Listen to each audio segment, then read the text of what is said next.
We have learned that animals have been classified into 4 different groups based on the number of temporal fenestrae found in their skulls. But there are many other characters that are used to identify dinosaurs. In this video, we will learn more about what makes a dinosaur different than other animals. I'm Andrew DeJesus. And I'm Lauren Bagley, and we will be your hosts as we explore dinosaurs from a biblical perspective.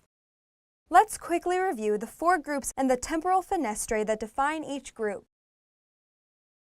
Anapsids have no temporal fenestrae. Euryapsids have 1 temporal fenestra on each side near the top of the skull.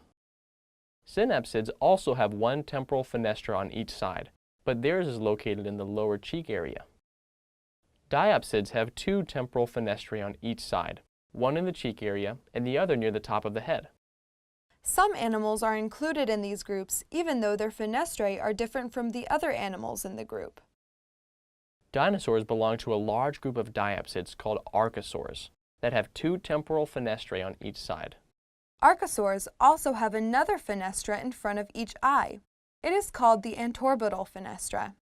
Alligators, crocodiles, pterosaurs, dinosaurs, and birds, and some other unfamiliar creatures are all archosaurs.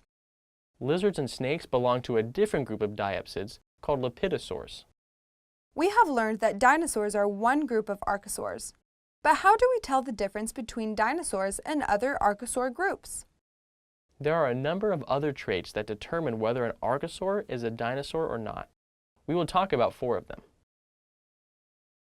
Archosaurs have 2 cheekbones, the jugal, colored in yellow in the picture, and the quadratojugal, colored in red. The first character that helps define whether an archosaur is a dinosaur or not is the way these 2 bones touch each other. In a dinosaur, the jugal splits into 2 branches called processes. One end of the quadratojugal fits in between these 2 processes. This makes the skull stronger and gives the dinosaur a more powerful bite. The second character that determines whether an archosaur is a dinosaur or not is the size and shape of the humerus. The humerus is the upper arm bone. 2 different muscles attach to the humerus towards the top of the bone. The spot where these muscles attach is significantly longer in dinosaurs than in other archosaurs. This allows the muscles to be stronger. The scientific name for the elongated area of muscle attachment is the deltopectoral crest. The third character that defines a dinosaur is a fully open acetabulum in the hip. The acetabulum is the socket where the top of the femur or thigh bone inserts. In dinosaurs, the acetabulum has a hole that goes all the way through it. The knob at the top of the femur slides into the fully open acetabulum, instead of forming a ball and socket joint like in some other animals.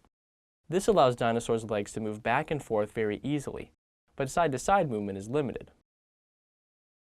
The final character we will discuss that defines a dinosaur involves the femur, or the thigh bone. Archosaurs, such as crocodiles, alligators, dinosaurs, and some less familiar types have an extra bump on the femur, called the 4th trochanter, where strong leg muscles attach. Flying archosaurs like pterosaurs and birds do not have the extra bump. In dinosaurs, the 4th trochanter is shaped differently than in other archosaurs that have it. Let's review. To identify a dinosaur, the first thing we look for are temporal fenestrae on each side of the skull. If the animal has none or only one, it is not a dinosaur. If the animal has 2 temporal fenestrae on each side, one in the cheek area and one near the top of the head, it's possibly a dinosaur. If it also has a fenestra in the front of the eye on each side, it is definitely an archosaur and maybe a dinosaur. If it also has the branching jugal bone, the longer place for muscles to attach to the humerus, the hole in the hip socket, and the extra bump on the femur with the right shape, then it is a dinosaur. We have learned about some very specific physical features that are used to identify dinosaurs. Scientists must consider many details when identifying fossils. Some traits or characters, like the open acetabulum in the hip, are found in all dinosaurs and are not found in any other animals. Other characters are found only in certain kinds of dinosaurs and are used to define the different groups of dinosaurs.